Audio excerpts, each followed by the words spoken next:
You're listening to Civic Media. You can tune into any of our live shows on any radio station across the state with the Civic Media app. Find us in your phone's app store and listen anytime, anywhere. Good morning and welcome to Matt Nair on Air. Jane Matt Nair, Greg Bach, and Calvin Butenoff coming to you live from our studio at Radio Park in Racine. You can always join us. Call or text. The number is the same at 855-752-4842. Leave a comment if you're watching on the live stream on Facebook, YouTube, and what used to be Twitter. Coming up in about a half an hour after the 10:30 news, Pam Yankee, the fabulous farm babe, will be joining us, and then we'll wrap up the show as we always do with This Shouldn't Be a Thing. Today, the Testy Turkeys edition. Stick around for that. Right now, though, we are going to talk about Fair Maps in Wisconsin. Nicole Gabrielle is with the Fair Maps Coalition. She's a volunteer and relational organizer. Nicole, good morning. Thank you so much for joining us. How are you? For having me. I'm great. Excellent. Wonderful. Thank you. So where are we with maps? We know that one set of maps in Wisconsin has gotten changed, but now we are looking at more changes. So where are we exactly on fair maps in Wisconsin, legislative maps? The legislative maps? Yeah, so our legislative maps were recently redrawn in 2024. Our state Supreme Court found that those maps were unconstitutional based on non-contiguity, which basically means that there were various districts in those maps that were not physically connected to each other. So as it stands right now, our legislative maps are maybe not completely fair, but they're fairer than they were. However, yes, than they were previously. However, the process that we have in place, like the process that gave us those gerrymandered maps in the first place, is the same process that we have in place right now, and the same process that we could potentially have in place after 2030 when our maps are redrawn. So if we don't have a different process in place by 2030, we could just end up with the same gerrymandered maps we started with. And as for our congressional maps, those weren't touched. Right. The congressional maps are still gerrymandered. So from what we've seen coming out since the passing of the new map structure for Wisconsin, what is being done to secure that we don't go through this again? Because I mean, those maps were just changed, and now we're less than a few years away from doing it all over again. So what is the goal for Wisconsin as far as making fair, I want to say safe maps, right? But just so we're not doing this over and over, or every 10 years we're changing the maps, and 5 years later we're back in the courts. What is being done to help make this process consistent and easier? Well, right now the Wisconsin Fair Maps Coalition is working with the League of Women Voters. We actually have a group of volunteers from the League of Women Voters that have drafted a proposed piece of Fair Maps legislation. It's called an Independent Redistricting Commission legislation. We don't have a bill number quite yet, but they have drafted this proposed piece of legislation based on how we've seen other states successfully kill their gerrymander. So for example, states like Arizona, Colorado, and Michigan.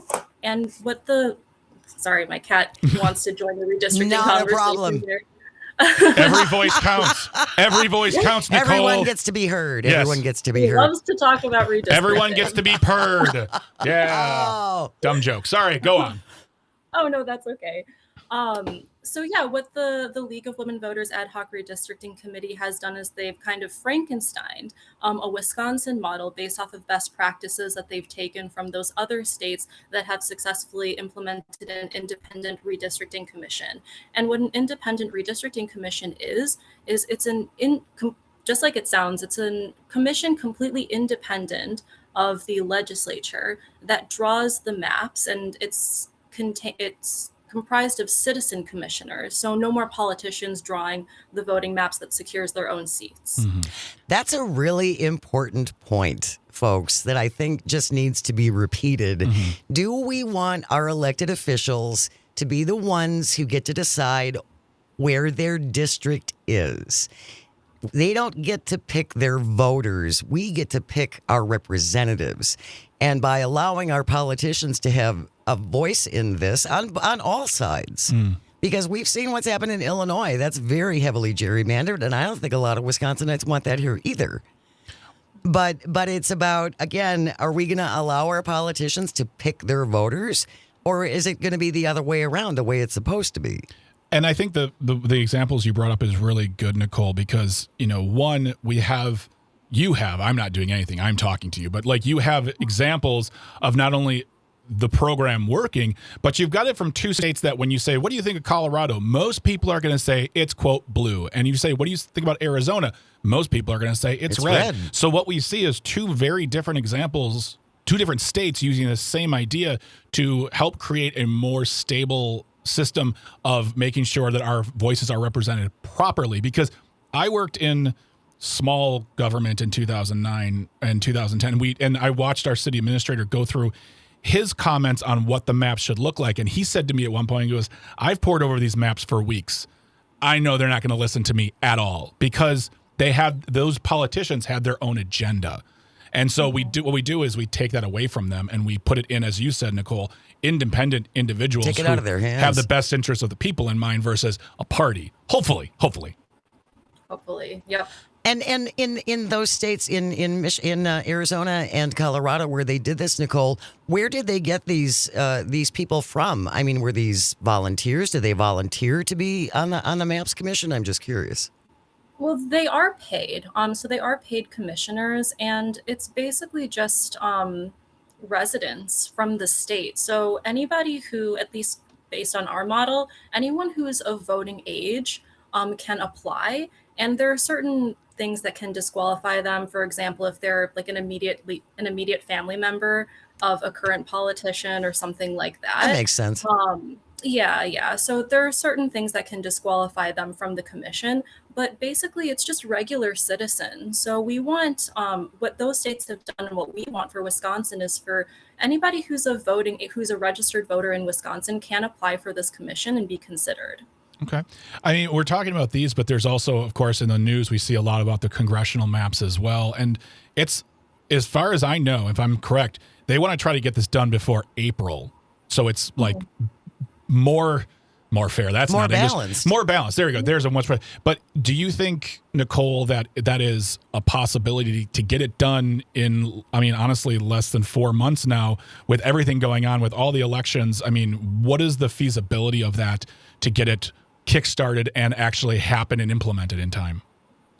I do think that it's possible for this to get done before April. I know that I think it's the Wisconsin Business Leaders for Democracy, VWEC, is the court case that's challenging that.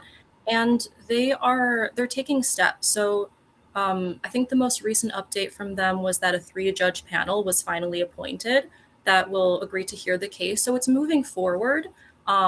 So I do think that it's possible that it can get done by April. That would be huge. That would be huge. I'm sure it's not going to be without its fights too, because we saw a lot of fighting over the past how many years trying to invoke the Constitution, Wisconsin, democracy, all those things, saying we can't redo these maps now because ... but you have to do them sometime. And if it's possible, at least to look at them, I think that's an important thing. It seems there are people out there who really want this to happen. If you're just joining us on Matt Nair on Air, our guest is Nicole Gabriel. She is with the Fair Maps Coalition, a volunteer and the relational organizer, and we are talking obviously about maps in Wisconsin, and most recently trying to get the House districts redrawn by April 8th. Two lawsuits, as you said, Nicole, are pushing forward with this. Is there anything that folks who are listening can do? I mean, other than possibly apply, or I don't know, reach out to the League of Women Voters? What can regular folks do about this if they would like to get involved? Yeah, so there's a number of things they can do. So our website is fairmapswi.com. Again, shameless plug here. That's fairmapswi.com. So if you want to volunteer with us, please head over to our website and submit the volunteer form. We're also hosting presentations all across the state to educate people on gerrymandering in Wisconsin, and also our proposal to implement an independent redistricting commission. So if you'd like to help host us at your group, at your church, wherever, reach out to us and we can come around and do a presentation to you and your network. Another thing that people can do is that they can contact their legislators to pressure them to support this very important piece of legislation. So on our website, we also have a call script and an email template to make it easier for people to reach out to their legislators. And we also have some pointers on how to find out who your legislators are. And the last thing I want to mention that people can do is that, well, firstly, we are hoping to get this bill passed during this current legislative session. However, if for whatever reason this bill doesn't pass during this current legislative session, then we will be working with the governor, assembly members, and senators that are voted in during the general election next year. And so what people can do is they can go into the general elections knowing what their candidates' stances are on independent redistricting legislation, going to them, asking them point blank what their stances are on that, and then being prepared to vote accordingly. If you are not sure who is your elected representative, there's an easy way to find out. It's called WI. Very easy. It's a very easy website. Easy. myvote.wi.gov. That's it. Go there and put in your information. It will tell you who represents you from the president down to the dog catcher, if that's the person you vote for. Also, you can find out your voting registration information. That's always important to keep up on as well. You want to make sure you are registered to vote in your proper district. But go to myvote.wi.gov. Call, email. If you have the chance, maybe visit if they're around, but be respectful. Tell them that these are important things for you. And as you said, Nicole, I think that's very much a part of like who we look for in our candidates is who are the people who are going to bring the most payoff for our voice, as far as like who will actually represent us in Madison, who will be the actual voice of the people. And those who want to run for office or for re-election have a responsibility to answer these questions, especially when it comes to the matter of fair maps, because I don't want to be doing this every few years. We just need a system that works and works for everyone. Well, and I think it's important as well that politicians should be auditioning for us. We shouldn't be auditioning for them. They work for us. They are supposed to sell us on them. Yeah. That's their job. Yeah. I'm curious, Nicole, when you do go out into the community, are you hearing from all sides of the aisle? I can't imagine that every Republican thinks that gerrymandering is great, or do they? I don't know. No, they don't. I mean, most counties in Wisconsin have passed non-binding referendums in favor of independent redistricting legislation. In fact, it might be every single county actually that has passed non-binding referendums. So we know that it's not just Democrats that disagree with gerrymandering. It's people from both sides of the aisle. Yeah.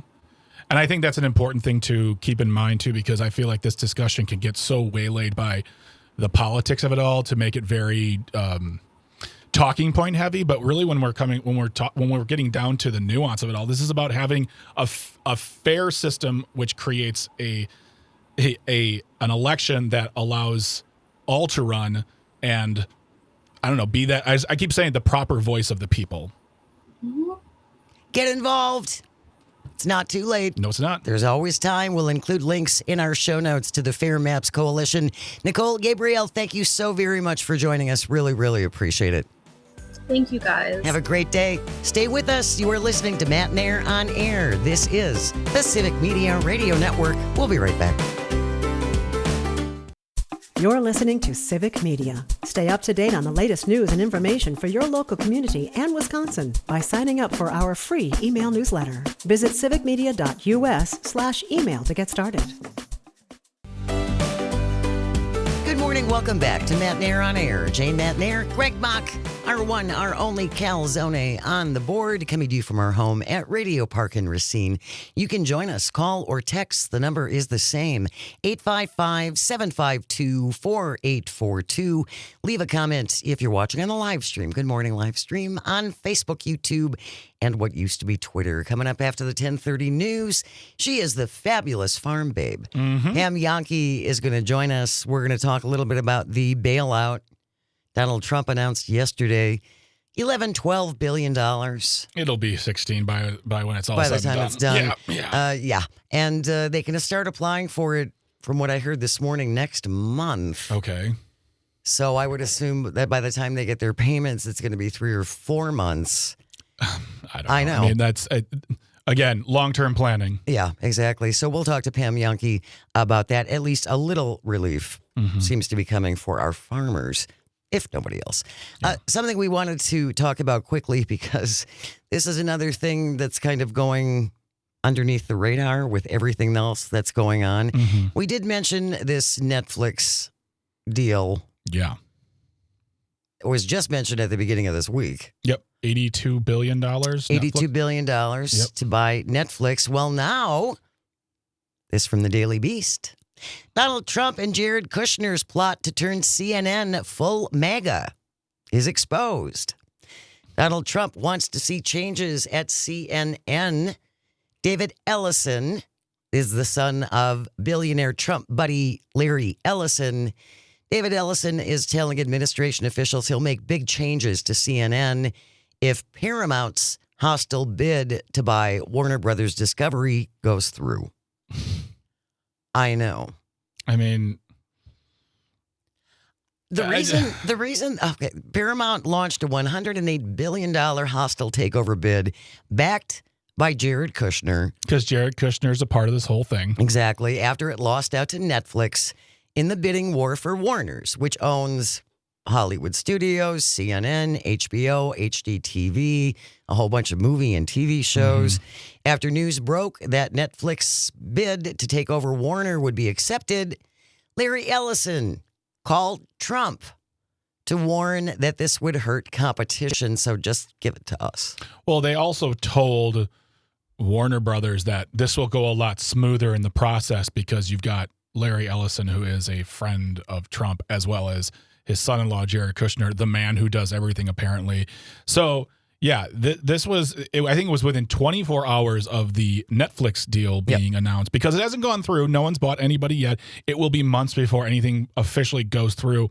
But I think, it is very telling that they're not being secret at all about what, A, they want to do, and B, how they are going to do it. And it is by sucking up to the president, the administration, and by using his son-in-law to get there. So, I don't know. This goes back to the idea that eventually there'll be one company. One media company. Well, no, they're going to be one company. There'll just be one company eventually. Which is not good. No, it's not. That's not good for any of us. I was under the impression that a marketplace thrives with competition, and you can't have competition when there is none or there's very little, and all of them are owned by multi-billionaire conglomerates who are run by multi-billionaires to begin with. It just means that everything gets watered down, everything gets not great, and it's all about how do they make their money then, their clicks, their likes, their engagement, all that corporate speak, and not producing. I mean, look, if you're in a media company, your job is to produce good media, and they don't have to do that when there's no business across the street, or you bought that business. When they own everything. And I also, personally, this is a very Viktor Orban kind of thing. Viktor Orban, when he was elected in Hungary, essentially took over all the universities, and then he took over all the independent media companies. Yeah. And if we're going to have all buddies of the person in the Oval Office dictating the news we hear, the news we see, it's one big propaganda operation. Yeah. It's not good. Well, and the thing is like, it's not like, I don't know, like, yeah, propaganda is one thing, but also just the fact that I go back to, I want these companies to make good television and movies. I want them to actually want to create great programming, because that's the point of TV and movies, is to be entertained. And when they don't have to do that, and you'll be happy with what we give you. And also, let's also be honest too, I'll bet you a lot of money that most of the people don't even really like the guy, that they know they have to get in tight with him in order to do anything, and therefore they have to throw him a bone. Here's a TV, make up a prize. Here's a prize. Here's a TV show. Here's an appearance. Here's a show. Here's a thing for your kid, your grandkid, like all that stuff. When they don't want to do it in the first place, they just want to do what they always do, is make money, and lots of it. And that is us once again sitting here as the people who are paying for it. We're the ones paying for, by the way. They might be on the stock market, and they may be the billionaires, but it's our dollars that pay for their boats. Speaking of our dollars, our dollars apparently going to be going to help out some of our farmers who have been hurt by Trump's tariff policies. We'll talk about that and so much more on the other side. The fabulous farm babe Pam Jahnke is going to be joining us after the 10:30 news, so stay close. You are listening to Matt and Air on Air. We're coming to you across the Civic Media Radio Network. Don't go away. Good morning. Welcome to Matt and Air on Air. Jane Matt and Air, Greg Bach, resident young person, Calvin on the board, coming to you from our home at Radio Park in Racine. You can join us. Call or text. The number is the same, 855-752-4842. Leave a comment if you're watching on the live stream on Facebook, YouTube, and what used to be Twitter. She is the fabulous farm babe because she's fabulous.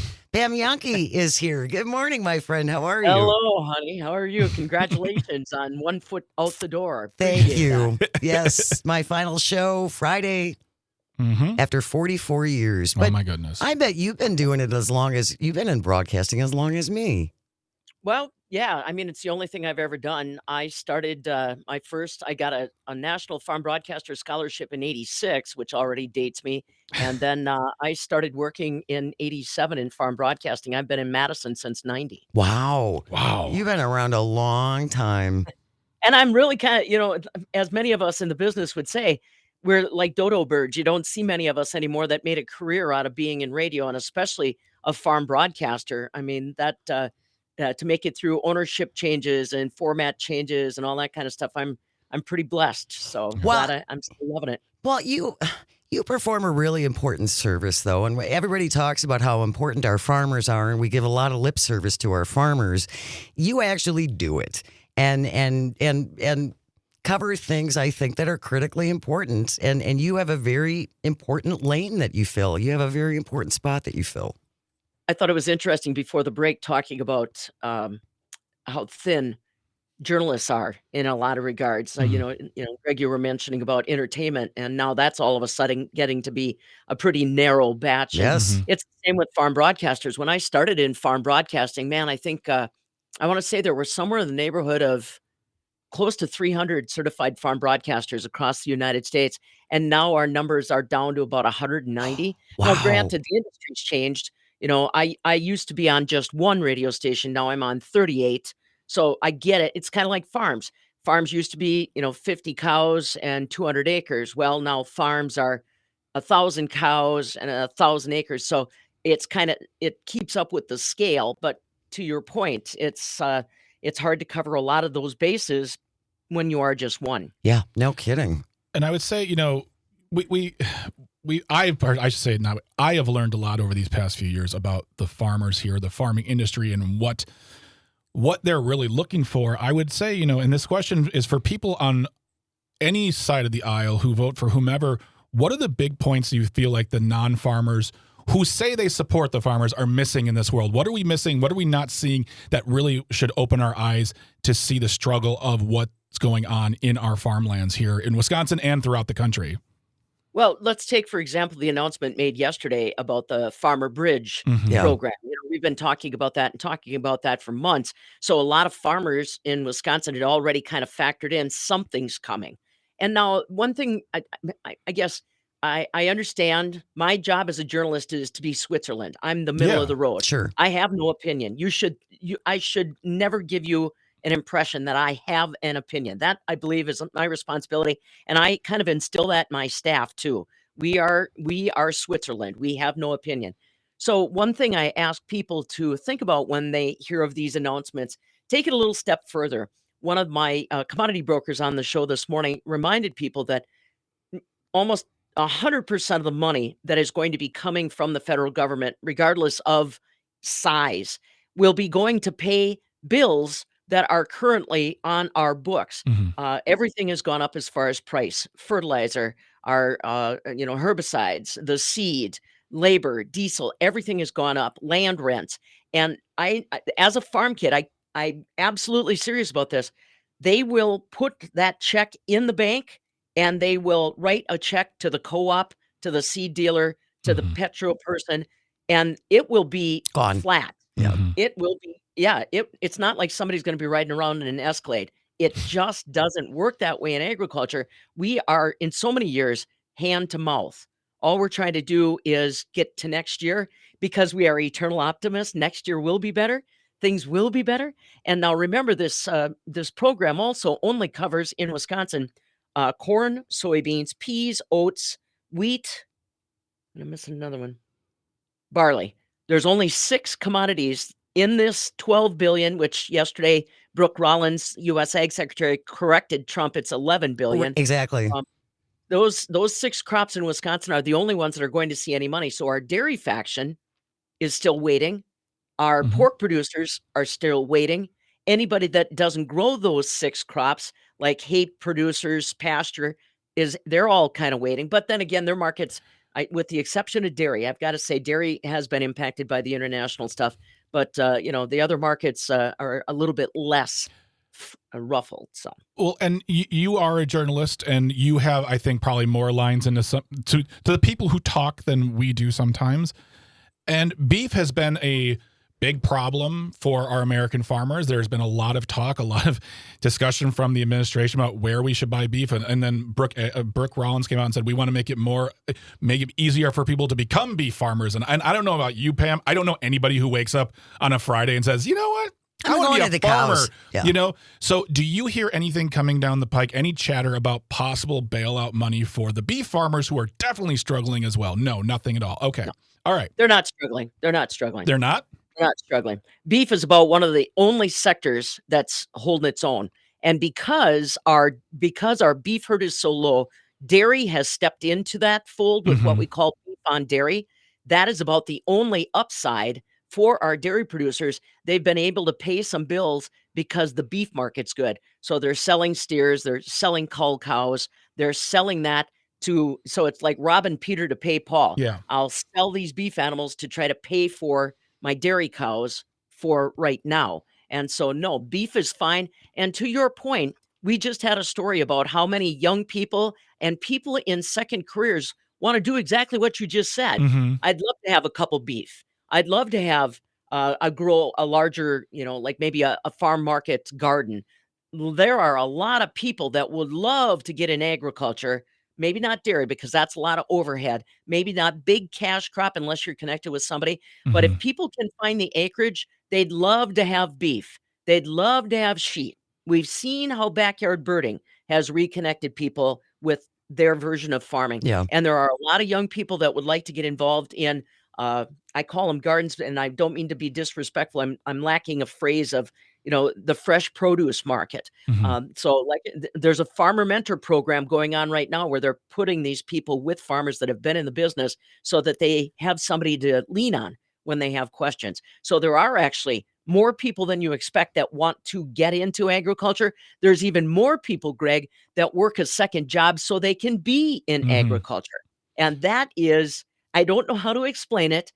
If you live it and you're in it, you know it. Maybe it's the same way that we look at something like somebody that's just rabid about race cars. They have to, they are dedicated to their race cars, but it's not financially viable. So they still have to work an off-track job, if you know what I mean. Yeah.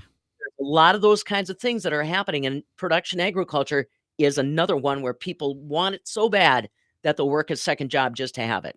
If you're just joining us on Matt and Air on Air, Pam Yankee is our guest. She is the fabulous farm babe, talking among other things about the $11 billion bailout coming to some of our farmers. Going back to beef prices, Pam, the one thing I want to talk about, though, are the processors, because that seems to be the biggest issue as far as the cost of beef, because tell me if I'm wrong, there are only like 4 processing plants in the country, so they control everything. Well, they do control a lot. You're right. And that's why the president has said that he was going to make sure he was going to investigate antitrust. That's been something that groups like the Wisconsin Farmers Union have been asking for a long time. We just found out that a plant in Nebraska, a big Tyson plant, Nebraska beef processing, is going to close. Now, that had been talked about in the industry for a while because it's antiquated. It's an old facility. It's not efficient.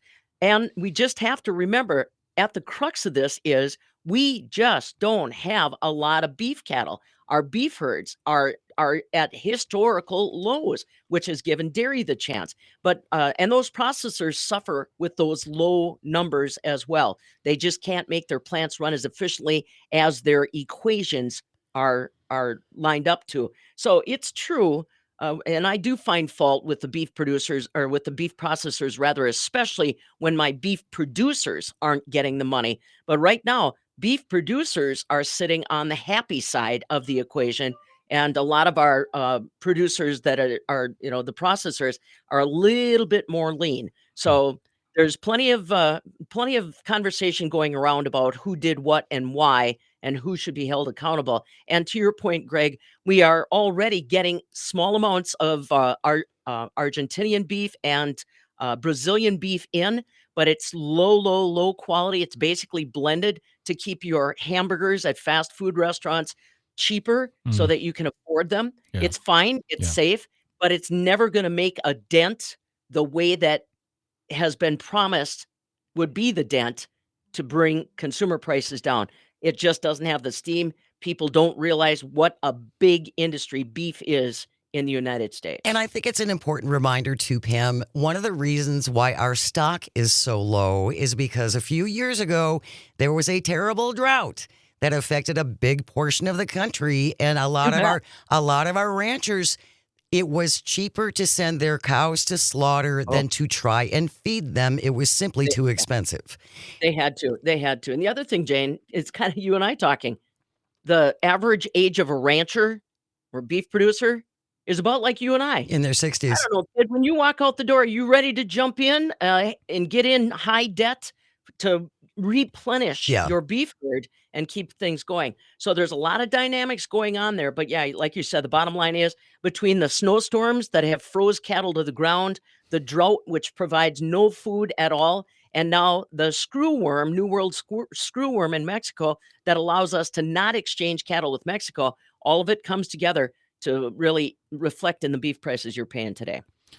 And I guess that was the crux of the question is, will any sort of relief that comes, because it seems like, I don't want to say the worst of it, but like some of the biggest effects are still yet to come with the screw room and everything. But will there be money set aside to help these 60-some-year-old beef herders who are just trying to make it, if they have to, make tough choices? They have to make tough choices every day, every year. But, they know that there has been talk from the administration that there will be some financial stimulus to try to help the next generation of farmers. But again, you really got to look at it enterprise by enterprise, commodity by commodity, and almost geographic region by geographic region. Because I'll tell you what, raising beef here in Wisconsin on a dairy operation where we've got all kinds of corn, all kinds of water, all kinds of space, versus running them across government land in the Sierra Nevada and trying to keep them going there and put gain on them. Two very different business models. So I don't know, Greg, like I said, I know the administration has promised that they're going to try to help make those young opportunities for young producers. Good luck. Will see. Yeah, we'll see. Good luck. We will see. She is the fabulous Farm Babe. It has been such a delight working with you and getting to know you over the years. Pam, thank you so very, very much. Enjoy it right off into the sunset with your hair on fire, Jane Matt there. It has been a pleasure. Thank you so much. Stay with us. We'll wrap it up with This Shouldn't Be a Thing, Testy Turkey Edition. You're listening to Matt Nair on Air on the Civic Media Radio Network. You're listening to Civic Media. Find the latest news, information, and archives of all your favorite shows on the Civic Media website, civicmedia.us. Welcome back to Matt Nair on Air. Jane Matt Nair, Greg Bach, Calvitini on the board, coming to you from our studio at Radio Park in Racine. Join us at 855-752-4842. Leave a comment if you're watching on the live stream on Facebook, YouTube, and what used to be Twitter. Busy show coming up tomorrow. Andra Watkins, New York Times bestselling author, is going to be joining us. Andra grew up in a Christian nationalist household, has some very, very interesting perspectives on the Christian nationalists who are now working in the Trump administration, Russ Vought being among them. And making huge changes to the way our country runs. Absolutely. So Andra will be joining us in hour number 1.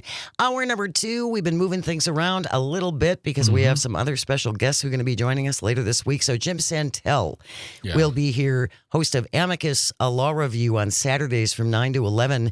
Lots of things legal to talk about. Well, the Supreme Court right now making huge decisions to Yes. give the president even more power. That's something he wanted to discuss, and I feel like that's a huge issue, and it's... yeah. Yeah, it's there's lots of big stuff. Yeah. Jim Santel in hour number 2. Tony Larino, he's a radio consultant, a friend of mine, and also a former colleague that I worked with for a long time. So Tony's going to join us for Audio Sorbet tomorrow. That is where we are right now, though. Calvin, 10:54. It's time for it. This shouldn't be a thing. If you ever find a thing you think should not be, make it quick. Send it in to Jane Says at civicmedia.us. JANESAYS. Jane Says at civicmedia.us.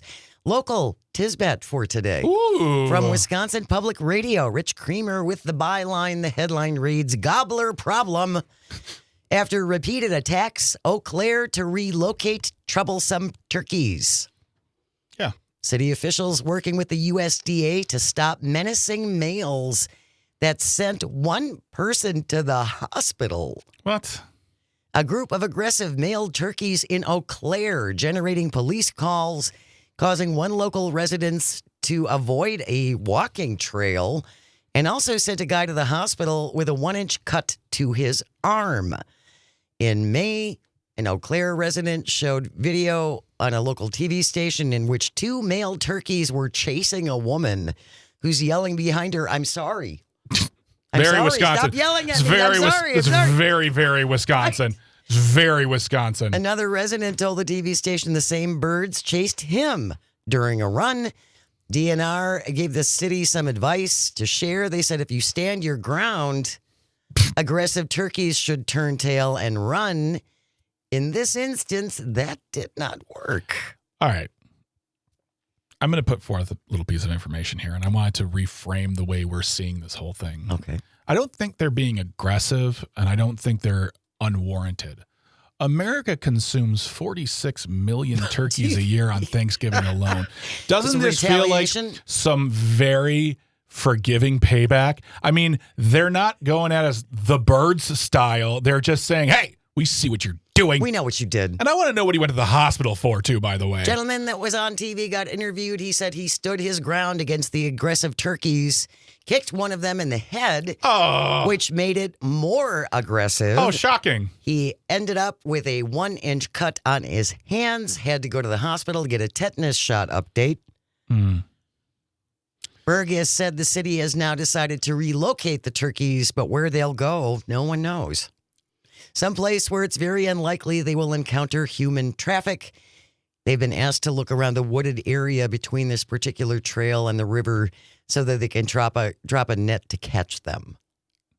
I don't know why. I'm just on the turkey side right now. Obviously, I you are siding with the turkeys. I think if you're going to, well, first of all, don't kick a turkey in the head. Apparently that doesn't work. And also rude. And second of all, I would say this. If you're going to run away, I would just scream the following words. I understand your frustration, and I, too, feel bad for everything. And just keep on booking it back to your safe, warm house where your turkeys can't get to you. I guess, Mike, because they have turkeys in Wauwatosa. Yeah. And I was there last week, and one turkey stopped traffic on North Avenue. And Jane, what did you say your solution to that I was? said, why can't we shoot them? Yeah, there you go. What a fair-minded, just a great response. We have turkey hunting season. Oh, do you want to call Bill and get up all in his duds? Be like, hey, we got a turkey situation. Come on down to the corner of this and this, and blast it away. Maybe it's I personally maybe it's I have a problem with their attitude.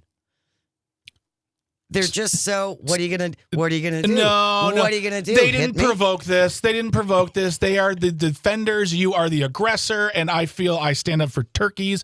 I'm with you, turkeys. Really, what I'm saying is, please don't attack me. Just know that I was always on your side. City officials say turkeys living in larger cities get very used to people, Mm-hmm. and that can lead to issues when males are fighting for dominance during the mating season. Of course, it's dudes. Natural. Also, how do you get Please.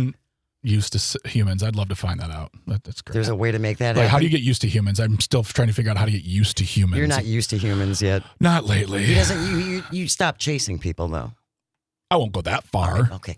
That wraps up today's episode of This shouldn't be a thing. Thank you, Greg and Calvin and all of our engineers and everyone at Civic Media, because without you, nothing works. And thank you most of all for calling and texting and watching on the live stream and for listening. It means the world. I hope you find some joy today and you have the chance to share it. Keep it here. We have news coming up next, followed by Tom Hartman. The next keyword for our multi-state text to win grown-up gift list contest coming up in the 11 o'clock hour. Have a great day. We'll see you tomorrow.